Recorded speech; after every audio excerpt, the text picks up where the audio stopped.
बच्चों को नव वर्ष की ढेर सारी शुभकामनाएं। आप अच्छे से शिक्षा ग्रहण करें और जीवन में आगे बढ़े, मेरी भगवान से यही प्रार्थना है। बच्चों, आज 2 जनवरी की तारीख है। शायद मेरे हिसाब से कोई बच्चा जानता होगा कि 2 जनवरी को क्या हुआ था हमारे इतिहास में। इतिहास तो हमने पढ़ा ही नहीं, इतिहास पढ़े तो आगे का पता चले। आज 2 तारीख है। हमारे गुमनाम नायक, अमर शहीद हरिकिशन तलवार, नाम सुना आपने? हरिकिशन तलवार, उनकी आज 2 तारीख को जयंती है। उनका जन्म हुआ था 2 जनवरी 1908 को।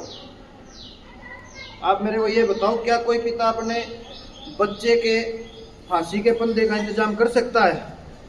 नहीं कर सकता। आज के ज़माने में तो बिल्कुल नहीं कर सकता। लेकिन एक ऐसे पिता थे हरिकिशन तलवार के, जिन्होंने फांसी चढ़ते हुए बच्चे से ये पूछा था कि निशाना कैसे चूक गया। जी हाँ, आज हम बात कर रहे हैं आज़ादी के वो नायक हरिकिशन तलवार जी, जो गुमनाम रह गए। आज़ादी की क्रांतिकारी के मुख्य किरदारों में उनका नाम आज शुमार नहीं है, लेकिन हम आपको बताएंगे हरिकिशन तलवार जी कौन थे। जी हाँ, हरिकिशन तलवार, जिनका जन्म 2 जनवरी 1908 को जालंधर, पंजाब के एक छोटे से गांव उत्तर पश्चिमी सीमांत में हुआ था। स्वतंत्रता का प्रेम बचपन से ही उन्हें अपने पिता द्वारा प्राप्त हुआ, विरासत में मिला। उनके पिता एक कुशल निशानेबाज थे। उस समय एक बहुत अच्छे अपने क्षेत्र में निशानेबाजों में उनके पिता का नाम आता था। जिस समय अंग्रेजों की अत्याचारी नीतियां चरम सीमाओं पर थी, हवाओं में गूंज रही थी, देश की जनता अत्याचारों में जल रही थी, कदम कदम पर जनता को टैक्स के द्वारा प्रताड़ित किया जाता था,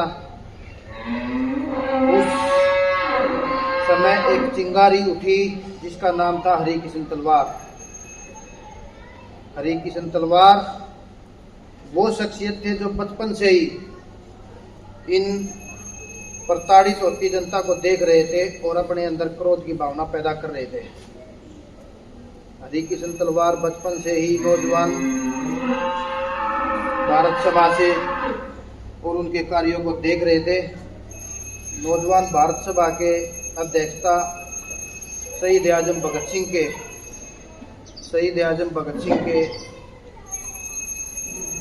उसमें हुई थी। ये उनके अध्यक्ष थे नौजवान भारत सभा के।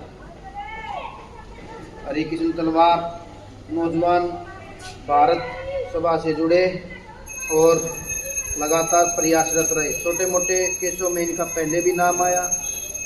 एक किस्सा मैं आपको बताता हूँ।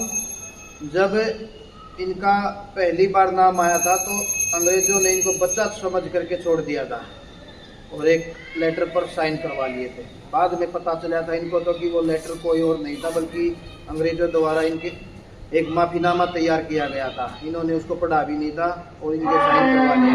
जब इनके पिता को इस विषय में पता चला कि भाई ये मेरा बच्चा माफ़ी मांग कर आया है अंग्रेज़ों से, तो उन्होंने इनको खूब पीटा था, खूब धमकाया था, खूब डांटा था।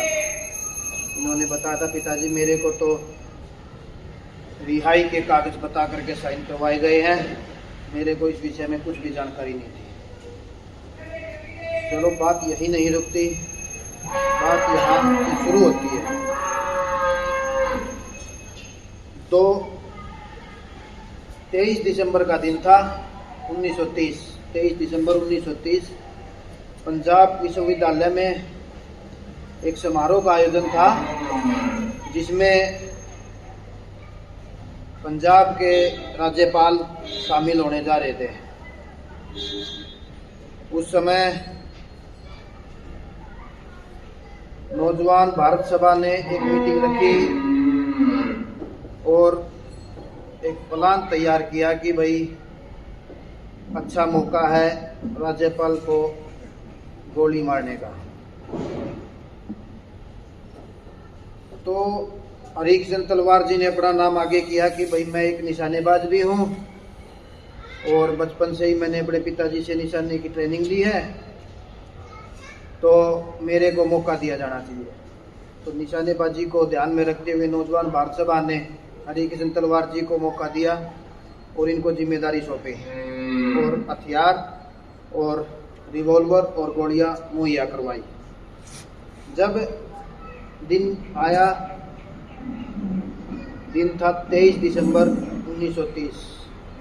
पंजाब विश्वविद्यालय में ये सूट बूट पहनकर, ताकि किसी को कोई शक ना हो, बिना पास के समारोह में चुपते हुए पहुंचे और पहुंच करके आगे की सीट ग्रहण की जहाँ से गोली चलाई जा सके और गोली लग सके।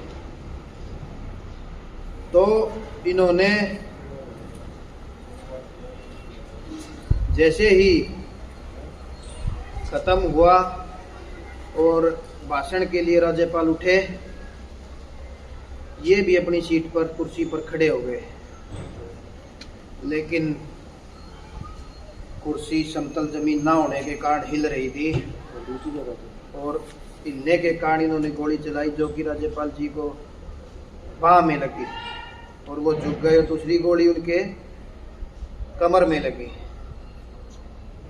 इन्होंने धड़ाधड़ 6 गोलियां चला दी और इस गोलीबारी में एक सब इंस्पेक्टर की मौत भी हो गई और एक अंग्रेजी डॉक्टर महिला थी जो वो भी घायल हुई थी। जब तक ये दोबारा अपनी पिस्टल को, रिवॉल्वर को लोड करते, तब तक पुलिस वाले इनको पकड़ चुके थे। जब इनको पकड़कर ले जाया गया और कोर्ट में ले जाया गया और वहां से इनको 14 दिन की न्यायिक हिरासत में भेजा गया। 14 दिनों तक, उस समय दिसंबर की बात है ये, दिसंबर में कड़ाके की ठंड थी। लाहौर जेल जो पूरे भारत में मशहूर थी प्रताड़ित करने के लिए क्रांतिकारियों को, उस जेल में इनको भेजा गया और कड़ाके की ठंड में लगातार 14 दिनों तक बर्फ की सीढ़ियों पर इनको लौटाया गया। आप खुद समझ सकते हैं कि बर्फ की सीढ़ियाँ सर्दी के समय में कैसे प्रताड़ित किया होगा एक क्रांतिकारी को। ये केवल एक क्रांतिकारी की बात नहीं है, ये उन सभी अनेकों महान गुमनाम क्रांतिकारियों की बात है जो प्रताड़ित किए गए थे। आज लगातार इनको प्रताड़ित किया गया। 14 दिन की न्यायिक हिरासत के बाद इनके पिता इनसे मिलने पहुंचे और अपने बेटे से एक पिता सवाल कर रहा है। क्या सवाल कर सकता है कि आपकी तबीयत कैसी है, बेटा ठीक हो? नहीं, पिता का पहला सवाल यही था, निशाना कैसे चूक गया? जब इन्होंने बताया कि कुर्सी हिल रही थी और जमीन समतल ना होने के कारण मेरा निशाना चूक गया। बच्चों, लगातार हरासमेंट करने के बाद, प्रताड़ित करने के बाद हरिकिशन तलवार जी को सुनवाई का समय आता है। कोर्ट में सुनवाई चल रही थी। 9 जून 1931, जी हाँ 9 जून 1931 को इनको सजाए मौत दी गई। सजाए मौत की सजा सुनाई गई, फांसी की सजा सुनाई गई और हरिकिशन तलवार को फांसी की सजा मुकर्रर होने के बाद जेल में वापसी लाहौर भेज दिया गया। एक और घटना है हरिकिशन तलवार जी की, जिसमें इनको पता चलता है कि भगत सिंह, शहीद आजम भगत सिंह भी इसी जेल में ठहरे हुए हैं। इन्होंने अधिकारी को पत्र लिखा कि भाई मेरे को शहीद भगत सिंह जी से मिलना है। शहीद भगत सिंह को यह पड़ा क्रांति का गुरु मानते थे। हालांकि एज लगभग बराबर थी, लेकिन गुरु छोटा बड़ा नहीं होता, गुरु गुरु होता है। शहीद आजम भगत सिंह को अपना गुरु मानते थे। इन्होंने पत्र लिखा अधिकारी को कि मैं शहीद भगत सिंह जी से मिलना चाहता हूँ, लेकिन इनके पत्र को नामंजूरी दे दी गई। बार बार 2-3 पत्र इन्होंने लिखे, लेकिन नामंजूरी मिलती गई। आखिर में ये जेल के अंदर ही भूख हड़ताल पर बैठ गए। भूख हड़ताल पर बैठ गए, वहाँ पे लगातार 17 दिन की भूख हड़ताल की। जब देखा अधिकारियों ने कि भाई ये तो नहीं मान रहे, तो इनको आखिर में भगत सिंह जी से मिला और भगत सिंह जी ने इनकी पीठ थपथपाई और कहा कि हमारा उद्देश्य किसी को मारना नहीं है, हमारा उद्देश्य किसी को खत्म करना नहीं है, हमारा उद्देश्य युवाओं में, जनता में क्रांतिकारी सोच पैदा करना है, क्रांतिकारियों को पैदा करना है।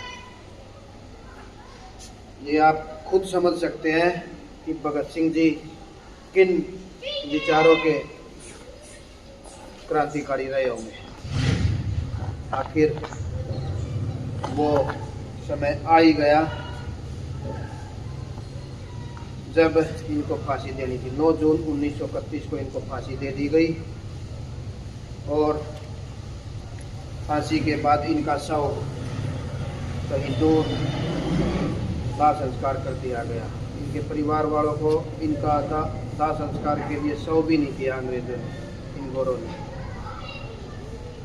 तो साथियों, अनेकों ऐसी घटनाएं हैं, ऐसी क्रांति पार्थिव शरीर को इनके परिवार वालों को नहीं दिया गया, तो उन्होंने एक श्रद्धांजलि सभा के तौर पर एक सभा रखी थी, जहां से अंग्रेजों ने इनके पिता को भी गिरफ्तार कर लिया और हवालात में डाल दिया।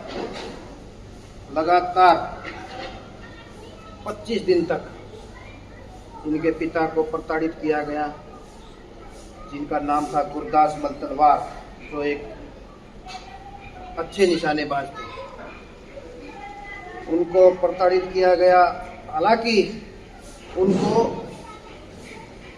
एक मौका दिया गया, कुल 20 रुपए की शुल्क राशि का, कि आप 20 रुपए की शुल्क राशि जमा करा दें, हम आपको आज़ाद कर दें। लेकिन उन्होंने कहा था कि हम यहाँ कुर्बानी देने आए हैं, देश को आज़ाद करने के लिए लड़ रहे हैं, हम अपनी रिहाई के लिए नहीं लड़ रहे। हरिकिशन तलवार जी का वो किस्सा भी मेरे को याद आ रहा है, जब जज ने, सेशन जज ने ये कहा था कि आप अपनी सफाई में क्या कहना चाहते हैं, तो इनका केवल एक ही वाक्य था कि यदि अंग्रेजों ने भारतीयों पर अत्याचार बंद नहीं किए और भारतीयों को आज़ाद नहीं किया, तो मेरे जैसे अनेकों हरिकिशन पैदा होंगे और जो देश के आज़ादी के लिए लड़ाई लड़ने का काम करेंगे।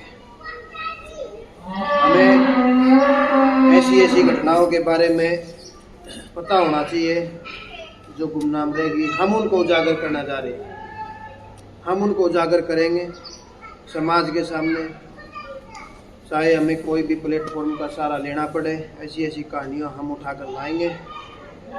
इसी के साथ मैं अपने शब्दों को रोकता हूँ और आगे बढ़ते हुए एक साथ जय हिंद, जय हिंद, जय भारत।